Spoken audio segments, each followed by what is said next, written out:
दोस्तों, बिहार विधानसभा चुनाव 2025 के जो ताज़ा आंकड़े निकलकर सामने आ रहे हैं, आइए आज के इस वीडियो में देखते हैं और समझते हैं कि अब की बार किसकी बनेगी सरकार बिहार में, किसकी होगी जीत और किसकी होगी हार। और सबसे पहले आपको बता दें कि बिहार में कुल 243 विधानसभा की सीटें हैं और किसी भी पार्टी को बिहार में सरकार बनाने के लिए 122 सीटों के महाबढ़त के आंकड़ा को पार करना होगा। तो आइए देखते हैं वो कौन सी पार्टी है जो अब की बार बिहार में महाबढ़त के आंकड़ा को पार करके और जीत हासिल करती है। चलिए सबसे पहले शुरू करेंगे बिहार का जो पहला जिला है अररिया जिले में 6 विधानसभा की सीटें हैं और इन 6 विधानसभा सीटों में से बीजेपी 3 सीटें जीत रही है, तो वहीं कांग्रेस के खाते में 3 और अदर पार्टियों का यहां पर खाता खुलता हुआ भी नजर नहीं आ रहा। इसी के साथ बिहार का जो अगला जिला है दरभंगा विधानसभा जो क्षेत्र है, यहां पर 10 विधानसभा की सीटें हैं दरभंगा में और इन 10 विधानसभा सीटों में से बीजेपी 4 सीटों पर जीत दर्ज करती हुई नजर आ रही है, तो कांग्रेस के खाते में दरभंगा में 6 सीटें जा रही हैं और अदर पार्टियों का यहां पर खाता भी खुलने वाला नहीं है। इसी के साथ बिहार का जो अगला जिला है नवादा जिले के जो 5 विधानसभा की सीटें हैं, इन 5 विधानसभा सीटों में से बीजेपी 2 सीटें जीत रही हैं, कांग्रेस 3 और अदर पार्टियों का यहां पर खाता खुलता हुआ अभी नजर नहीं आ रहा है। दोस्तों, इस वीडियो के बाद हम आपको कुछ अहम वो चीजें बताने वाले हैं जो कि बहुत ही खास होने वाले हैं, क्योंकि बिहार की राजनीति में बहुत बड़ा उलटफेर भी होने वाला है। लेकिन आइए सबसे पहले ये हम सर्वे देख लेते हैं कि अब की बार बिहार में किसकी सरकार बनने जा रही है। गया जिले में 10 विधानसभा की सीटें हैं और इन 10 विधानसभा सीटों में से बीजेपी 3 सीटें जीत रही है, कांग्रेस 5 और अदर के खाते में भी यहां पर 2 सीट जाने का अनुमान लगाया जा रहा है गया जिले के 10 विधानसभा सीटों में से। गया के बाद बात करेंगे जो अगला बिहार का विधानसभा क्षेत्र आता है पटना, जो कि राजधानी है और राजधानी से 14 विधानसभा की सीटें यहां पर, और यहां से जो निकल कर आंकड़े सामने आ रहे हैं बीजेपी 8 सीटों पर जीत दर्ज करती हुई नजर आ रही है पटना में, वही कांग्रेस 6 और अदर पार्टियों का यहां पर खाता भी खुलने वाला नहीं है। यानी कि अभी तक हमने 50 सीटों का 243 में से 50 सीटों का महासर्वे देखा है, जिसमें से बीजेपी के खाते में 22 और कांग्रेस के खाते में 26 सीटें जा रही हैं और लोकल और अदर पार्टियां जो भी हैं उनके खाते में 2 सीट जा रही हैं। आइए एक एक करके सभी विधानसभा क्षेत्र के जो आंकड़े निकल कर आ रहे हैं आपको दिखाते जा रहे हैं।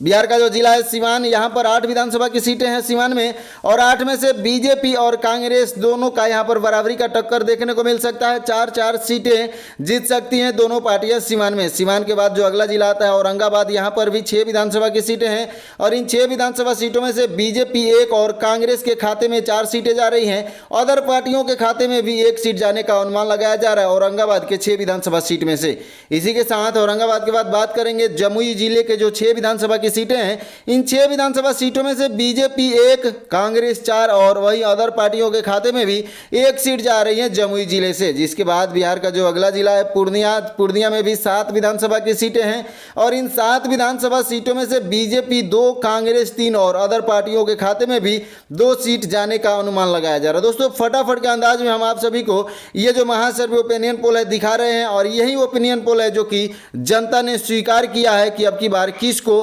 बिहार का मुख्यमंत्री बनाना है और किसकी सरकार बनेगी बिहार में। पूर्णिया के बाद बात करेंगे बिहार का जो अगला विधानसभा क्षेत्र है वैशाली, जहां पर 8 विधानसभा की सीटें हैं और वैशाली की 8 सीटों में से बीजेपी 3 सीटें जीत रही हैं, कांग्रेस 5, यानी कि कांग्रेस यहां पर आगे निकल रही है वैशाली जिले में। अदर पार्टियों का खाता यहां पर भी खुलने वाला नहीं है। वैशाली के बाद बात करेंगे बांका जिले के 5 विधानसभा सीटों की, जहां पर बीजेपी 2, कांग्रेस 2 और अदर पार्टियों के खाते में भी 1 सीट जा रही है। बांका के बाद बिहार का जो विधानसभा क्षेत्र है सीतामढ़ी, यहाँ पर भी 8 विधानसभा की सीटें हैं और इन 8 विधानसभा सीटों में से बीजेपी 3, कांग्रेस 5 और अदर पार्टियों का यहाँ पर खाता भी खुलता हुआ नजर नहीं आ रहा है। सीतामढ़ी के बाद बात करेंगे बेगूसराय के 7 विधानसभा सीटों की, जहाँ पर बीजेपी 4 सीटें जीत रही हैं, कांग्रेस 3 और अदर पार्टियों का यहाँ पर भी खाता खुलता हुआ नजर नहीं आ रहा है। इसी के साथ कैमूर जिले के जो 4 विधानसभा की सीटें हैं, इन 4 विधानसभा सीटों में से बीजेपी 1, कांग्रेस 3 और अदर पार्टियों के यहाँ पर खाता नहीं खुल रहा है। यानी कि कैमूर जिले में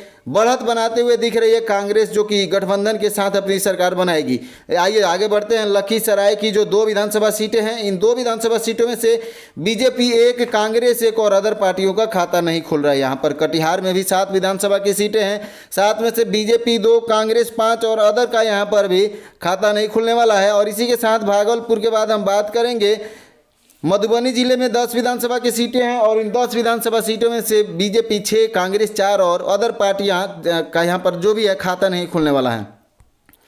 मधुबनी के बाद बिहार का जो अगला विधानसभा क्षेत्र है शिवहर, शिवहर में भी एक विधानसभा की सीट है जो कि बीजेपी के खाते में जा रही है और ये सीट हमेशा बीजेपी ही यहाँ पर जीत दर्ज करती है शिवहर में। शिवहर के बाद आइए आगे देखते हैं भोजपुर जिले के जो 7 विधानसभा की सीटें हैं, इन 7 में से बीजेपी 4, कांग्रेस 3 और अदर पार्टियां यहाँ पर अपना खाता नहीं खोल पाएंगी। मुंगेर जिले में भी 3 विधानसभा की सीटें हैं, 3 में से बीजेपी 1, कांग्रेस 2 और अदर पार्टियों का यहाँ पर भी खाता खुलता हुआ नजर नहीं आ रहा है। इसी के साथ रोहतास जिले के जो 7 विधानसभा की सीटें हैं, इन 7 विधानसभा सीटों में से भी बीजेपी 2, कांग्रेस 5 और अदर पार्टियां यहां पर अपना खाता नहीं खोल पाएंगी। सहरसा जिले में भी 7 विधानसभा की सीटें हैं और इन 7 विधानसभा सीटों में से बीजेपी 3, कांग्रेस 4 और अदर पार्टियों के खाते में यहां पर 0 बटा सन्नाटा जाने का अनुमान लगाया जा रहा है। और इसी के साथ समस्तीपुर में भी 10 विधानसभा की सीटें हैं और इन 10 विधानसभा सीटों में से बीजेपी 5, कांग्रेस और 5, यानी कि दोनों पार्टियां बीजेपी और कांग्रेस जो दोनों बड़ी पार्टियां हैं बराबरी का टक्कर दे रही है, यहाँ पर आमना सामना होता हुआ दिखाई दे रहा है।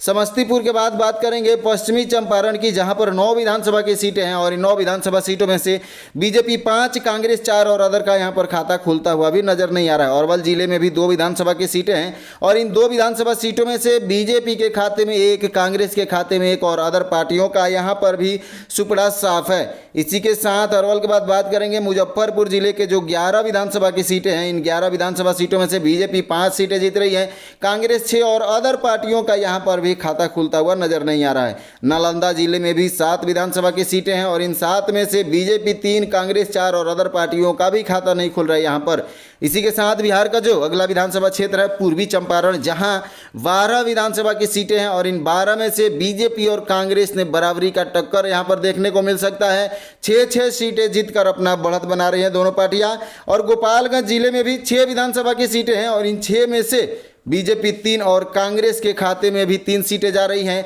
और इसी के साथ गोपालगंज के बाद आता है जो बिहार का जहानाबाद जिला, जहां पर 2 विधानसभा की सीटें हैं और यहां पर भी बराबरी का टक्कर देखने को मिल सकता है। और बिहार के 243 विधानसभा सीटों के महासर्वे ओपिनियन पोल देखने के बाद जो नतीजे निकलकर सामने आए हैं, बीजेपी के खाते में 102 सीटें पहुंच रही हैं वो गठबंधन के साथ में, और वहीं कांग्रेस गठबंधन के खाते में 133 और अदर पार्टियों के खाते में भी यहाँ पर 8 सीट जा रही हैं। यानी कि अब की बार कांग्रेस की सरकार बिहार में बनने जा रही है। क्या कुछ है आपकी प्रतिक्रिया हमारे कमेंट बॉक्स में जरूर दीजिए और चैनल को सब्सक्राइब जरूर कीजिए। धन्यवाद।